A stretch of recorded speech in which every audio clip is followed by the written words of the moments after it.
Do you know the etymology of the word uterus?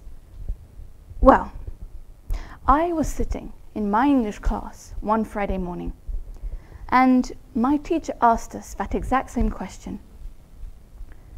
Nobody really knew the answer, so she answered it for us. And she said something that I will never forget. She said the word uterus comes from ancient Greek hysteria. You heard me right? Hysteria. When I learned this, I saw it as one of the many absurdities that our world has to offer.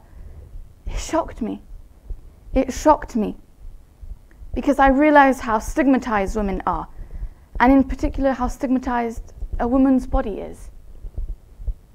One way to deal with those concerns, in my opinion, is feminism. To ensure that we progress in gender equality issues, it's time we challenge the patriarchal status quo and accept the physical differences between men and women, but also the physical differences between women themselves and between men themselves. Let's face it, we're complementary, and in this complementarity there is strength. We shouldn't be afraid of those differences. But I'm not here to talk about physical differences. I'm here to talk about rights.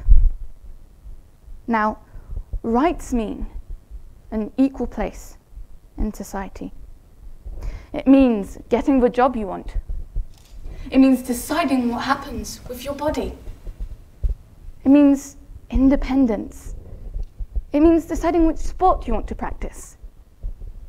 Did you know that the idea of a French feminine football team was preposterous before 1968? And that is only 3 years after women in France were granted their economic independence, their own bank account.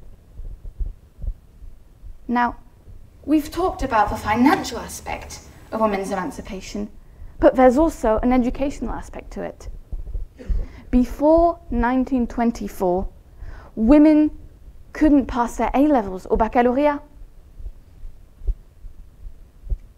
I can say that I am lucky enough to have access to education.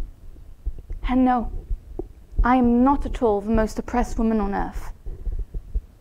I'm not like Malala, who got shot because she wanted to go to school. I'm not afraid to go to school.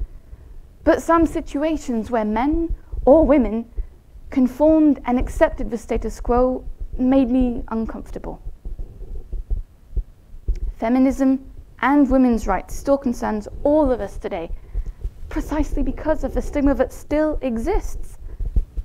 If we want to work towards a more equal and just society, we need to understand the importance of gender equality and educate both men and women. We should have equal opportunities. We should challenge ourselves and be able to emancipate ourselves. My word of advice would you to be, so firstly, don't let your fears bring you down. It can lead to the deprivation of your liberty, of your happiness. But fear of change can also lead to the deprivation of others. Fear can be incredibly powerful. You can either be dominated by it, or you can dominate it and become stronger. Thank you.